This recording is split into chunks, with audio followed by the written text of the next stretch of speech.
வணக்கம். ஆகாஷவாணி.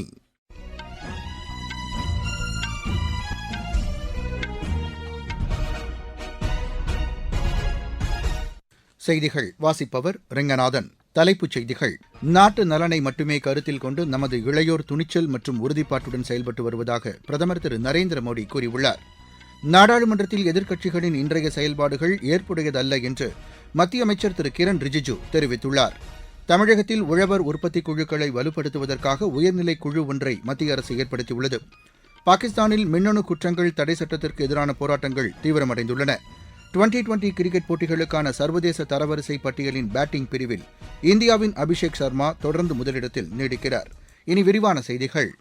நாட்டு நலனை மட்டுமே கருத்தில் கொண்டு நமது இளையோர் துணிச்சல் மற்றும் உறுதிப்பாட்டுடன் செயல்பட்டு வருவதாக பிரதமர் திரு நரேந்திர மோடி கூறியுள்ளார். இன்று புதுதில்லியில் நடைபெற்ற தேசிய மாணவர் படையின் வருடாந்திர பேரணியில் கலந்து கொண்டு அவர் உரையாற்றினார். தேசிய மாணவர் படை இயக்கமாக உருவெடுத்துள்ளதாகவும் அவர் குறிப்பிட்டார். உலகமே நமது இளையோரை நம்பிக்கையுடன் உற்று நோக்குவதாகவும் அவர் கூறினார். நமது இளையோரின் திறன் மற்றும் கலாச்சாரம் காரணமாக இது சாத்தியமாயிற்று என்றும் அவர் தெரிவித்தார். தேசிய மாணவர் படை தற்போது 25 லட்சம் பேரை கொண்டிருப்பதாகவும் அவர் கூறினார். இதில் மகளிர் பங்களிப்பு அதிகரித்து வருவது மகிழ்ச்சி அளிப்பதாகவும் திரு நரேந்திர மோடி தெரிவித்தார். நாடாளுமன்றத்தில் எதிர்க்கட்சிகளின் இன்றைய செயல்பாடுகள் கண்டிக்கத்தக்கது என்று மத்திய அமைச்சர் திரு கிரண் ரிஜிஜூ கூறியுள்ளார். இன்று புதுதில்லியில் செய்தியாளர்களிடம் பேசிய அவர், குடியரசுத் தலைவர் உரையாற்றியபோது காங்கிரஸ் மற்றும் எதிர்க்கட்சிகள் நடந்து கொண்ட விதம் ஏற்புடையதல்ல என்றார். இதனை நாட்டு மக்கள் ஒருபோதும் மன்னிக்க மாட்டார்கள் என்றும் திரு கிரண் ரிஜிஜூ தெரிவித்தார். சுற்றுச்சூழல் பாதிப்புகளை களைவதற்கு அனைத்து நாடுகளும் ஒருங்கிணைந்து பணியாற்ற வேண்டியதன் அவசியத்தை பிரதமர் அலுவலக இணையமைச்சர் டாக்டர் ஜிதேந்திர சிங் வலியுறுத்தியுள்ளார். தொழில்நுட்ப மற்றும் புதுமை கண்டுபிடிப்புகள் தொடர்பான உச்சிமாநாட்டை இன்று புதுதில்லியில் தொடங்கி வைத்து அவர் பேசினார். செயற்கை நுண்ணறிவு தொழில்நுட்பங்கள் இதில் பயன்படுத்தப்பட வேண்டும் என்றும் அவர் கேட்டுக் கொண்டார். இந்த உச்சிமாநாட்டில் பிலிப்பைன்ஸ் மற்றும் இலங்கையின் பிரதிநிதிகள் பங்கேற்றிருப்பது மகிழ்ச்சிக்குரியது என்றும் டாக்டர் ஜிதேந்திர சிங் தெரிவித்தார். தமிழகத்தில் உழவர் உற்பத்தி குழுக்களை வலுப்படுத்துவதற்காக உயர்நிலை குழு ஒன்றை மத்திய அரசு ஏற்படுத்தியுள்ளது. மத்திய வேளாண் அமைச்சர் திரு சிவராஜ் சிங் சௌஹான் அண்மையில் ஈரோடு பயணம் மேற்கொண்டபோது தெரிவிக்கப்பட்ட கருத்துக்களின் அடிப்படையில் இந்த நடவடிக்கை மேற்கொள்ளப்பட்டு இருப்பதாக மத்திய அரசின் செய்திக்குறிப்பு தெரிவிக்கிறது. நபார்டு வங்கி, திருச்சியில் உள்ள தேசிய வாழை ஆராய்ச்சி மையம் மற்றும் வேளாண் துறையின் அதிகாரிகள் இந்த குழுவில் இடம்பெறுவார்கள் என்று அதில் குறிப்பிடப்பட்டுள்ளது. சிறை கைதிகளின் நலனுக்காக பல்வேறு நடவடிக்கைகள் மேற்கொள்ளப்பட்டிருப்பதாக மத்திய உள்துறை இணையமைச்சர் திரு பண்டி சஞ்சய்குமார் கூறியுள்ளார். விசாகப்பட்டினத்தில் சிறை நிர்வாகம் தொடர்பான தேசிய கருத்தரங்கில் கலந்து கொண்டு அவர் உரையாற்றினார். சிறைச்சாலைகள் மாநில அரசின் பட்டியலில் வந்தபோதிலும் சிறை கைதிகளின் நலனுக்காக 150 கோடி ரூபாயை மத்திய அரசு ஒதுக்கியுள்ளதாக அவர் தெரிவித்தார். ஏழை சிறை கைதிகளுக்கு உதவும் வகையில் வருடந்தோறும் 20 கோடி ரூபாய் நிதி ஒதுக்கீடு செய்யப்படுவதாகவும் திரு பண்டி சஞ்சய்குமார் கூறினார். எஃகு துறை தொடர்பான பிரச்சினை குறித்து விவாதிப்பதற்கான ஆலோசனைக் கூட்டத்திற்கு மத்திய அரசு அடுத்த மாதம் 2ஆம் தேதி அழைப்பு விடுத்துள்ளது. எஃகு நிறுவனங்கள் மற்றும் துறைசார் சங்கங்கள் இதில் பங்கேற்கலாம் என்று மத்திய அரசின் செய்திக்குறிப்பு தெரிவிக்கிறது. இதில் பங்கேற்க விரும்புவோர் textile@nic.in என்ற மின்னஞ்சல் முகவரியை தொடர்பு கொள்ளுமாறு அந்த செய்திக்குறிப்பில் கேட்டுக் கொள்ளப்பட்டுள்ளது. பொது கழிவுநீர் சுத்திகரிப்பு நிலையங்களுக்கான நெறிமுறைகளில் மத்திய அரசு மாற்றங்களை அறிவித்துள்ளது. மாசு கட்டுப்பாட்டு நடவடிக்கைகளை வலுப்படுத்தும் நோக்கிலும் நீடித்த தொழில் வளர்ச்சியை உறுதி செய்யும் வகையிலும் இந்த நடவடிக்கை மேற்கொள்ளப்பட்டிருப்பதாக மத்திய அரசின் செய்திக்குறிப்பு தெரிவிக்கிறது. பொது கழிவுநீர் சுத்திகரிப்பு நிலையங்களை விரைவாக ஏற்படுத்துவதற்கான அம்சங்கள் இதில் இடம்பெற்றுள்ளதாக அதில் குறிப்பிடப்பட்டுள்ளது.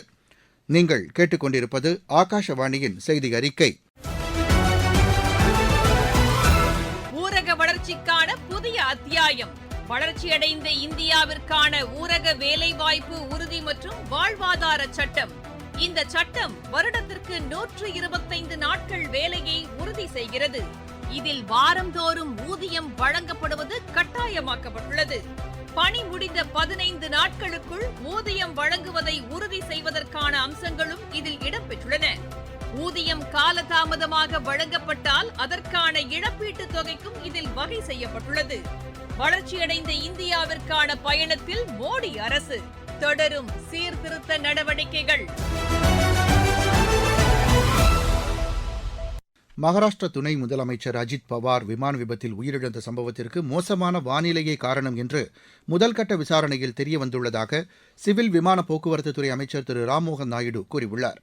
இது தொடர்பாக அறிக்கை வெளியிட்டுள்ள அவர், விமான விபத்திற்கு முன் நடைபெற்ற இறுதிக்கட்ட உரையாடல்களை சுட்டிக்காட்டி இக்கருத்தை பதிவு செய்துள்ளார்.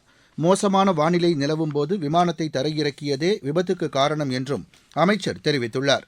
அஜித் பவாரின் மறைவுக்கு குடியரசுத் தலைவர், குடியரசு துணைத் தலைவர், பிரதமர், மத்திய அமைச்சர்கள் மற்றும் பல்வேறு கட்சிகளின் தலைவர்கள் இரங்கல் தெரிவித்துள்ளனர். மகாராஷ்டிராவில் 3 நாள் அரசு துக்கம் அறிவிக்கப்பட்டுள்ளது. கர்நாடகாவில் ஆளுநரின் தொலைபேசி உரையாடல்கள் ஒட்டு கேட்கப்படுவதாக பிஜேபி குற்றம் சாட்டியுள்ளது. இன்று பேரவையில் ஆளுநர் உரைக்கு நன்றி தெரிவிக்கும் தீர்மானத்தின் மீதான விவாதத்தில் பங்கேற்று பேசிய பிஜேபி உறுப்பினர் இதனை தெரிவித்தார். ஆளுநர் தில்லியில் இருந்து வரும் தொலைபேசி அழைப்புகளின் அடிப்படையில் செயல்படுவதாக மாநில அமைச்சர் திரு கே பாட்டீல் கூறியதை அடுத்து பிஜேபி உறுப்பினர் இந்த குற்றச்சாட்டை தெரிவித்தார். பாகிஸ்தானில் மின்னணு குற்றங்கள் தடை சட்டத்திற்கு எதிரான போராட்டங்கள் தீவிரமடைந்துள்ளன. அரசுக்கு எதிராக கருத்து தெரிவிப்பவர்களை முடக்குவதற்கு இந்த சட்டம் பயன்படுவதாக சமூக ஆர்வலர்கள் குற்றம் சாட்டியுள்ளனர். இந்த சட்டத்தின் கீழ் மனித உரிமை ஆர்வலர் இமான் மசாரி, அவரது கணவர் மற்றும் வழக்கறிஞருக்கு 17 ஆண்டுகள் சிறை தண்டனை விதிக்கப்பட்டதை அடுத்து இந்த போராட்டங்கள் நடைபெற்று வருகின்றன. டாக்கா, கராச்சி இடையேயான நேரடி விமான சேவை நாளை முதல் மீண்டும் தொடங்குவதாக அறிவிக்கப்பட்டுள்ளது. இதன் மூலம் பங்களாதேஷ், பாகிஸ்தான் இடையேயான நேரடி விமான சேவை 13 ஆண்டுகளுக்கு பிறகு மீண்டும் தொடங்கப்பட உள்ளதாக ஏஜென்சி செய்திகள் தெரிவிக்கின்றன. இந்த நேரடி விமான சேவை கடைசியாக 2012ஆம் ஆண்டு இயக்கப்பட்டதாகவும் இரு நாடுகளுக்கும் இடையே நடைபெற்ற பேச்சுக்களுக்கு பின்னர் இந்த விமான சேவை தொடங்கப்பட உள்ளதாக அந்த செய்திகள் கூறுகின்றன. இந்தியா, சவுதி அரேபியா இடையே பாதுகாப்பு ஒத்துழைப்பை வலுப்படுத்துவதற்கான அம்சங்களை செயல்படுத்துவது குறித்து ஆய்வு செய்வதற்கான கூட்டம் இன்று ரியாதில் நடைபெற்றது. இந்த கூட்டத்தில் தீவிரவாதத்திற்கு எதிரான நடவடிக்கைகளை ஒருங்கிணைத்து மேற்கொள்வது என்று தீர்மானிக்கப்பட்டது. தீவிரவாதத்திற்கு எதிரான நடவடிக்கைகளை ஒருங்கிணைந்து மேற்கொள்வதற்கான திட்டங்களை வலுப்படுத்துவது குறித்தும் இதில் விரிவாக விவாதிக்கப்பட்டதாக எமது செய்தியாளர் தெரிவிக்கிறார். ஆஸ்திரேலியாவில் 14 வயதுக்குட்பட்ட குழந்தைகள் சமூக வலைதளங்களை பயன்படுத்துவதற்கு தடை விதிப்பது குறித்து பரிசீலிக்கப்பட்டு வருவதாக அந்நாட்டு அரசு கூறியுள்ளது. இதுகுறித்த விவாதங்கள் நடைபெற்று வருவதாக ஏஜென்சி செய்திகள் தெரிவிக்கின்றன.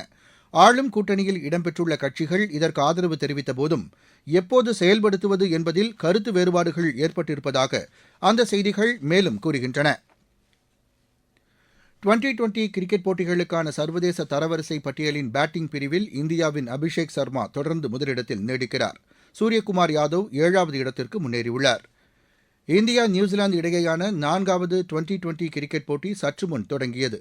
விசாகப்பட்டினத்தில் நடைபெற்று வரும் இப்போட்டியில் டாஸ் வென்ற இந்தியா முதலில் பந்து வீச தீர்மானித்தது. இதனையடுத்து பேட் செய்து வரும் நியூசிலாந்து சற்று முன்வரை 4 ஓவரில் விக்கெட் இழப்பின்றி 45 ரன் எடுத்துள்ளது. 5 போட்டிகளை கொண்ட இந்த தொடரை முதல் 3 ஆட்டங்களிலும் வெற்றி பெற்று இந்தியா கைப்பற்றியுள்ளது.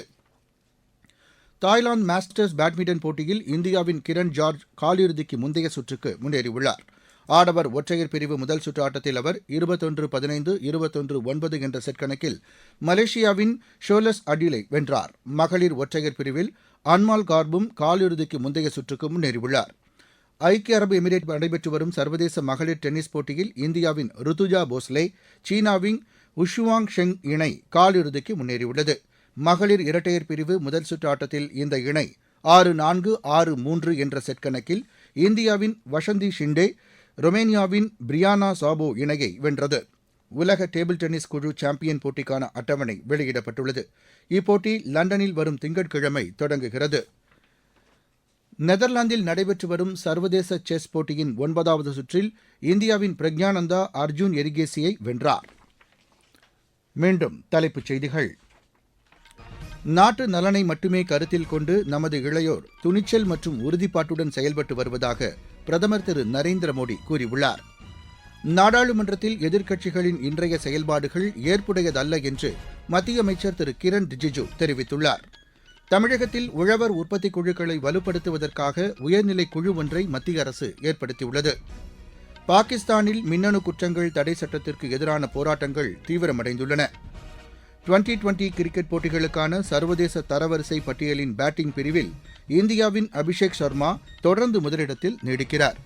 இத்துடன் இந்த செய்தி அறிக்கை நிறைவடைந்தது. எமது செய்திகளை சமூக வலைதள பக்கங்களில் AIR நியூஸ் சென்னை என்ற முகவரியிலும், RNU சென்னை என்ற யூடியூப் சேனலிலும் உடனுக்குடன் அறிந்து கொள்ளலாம்.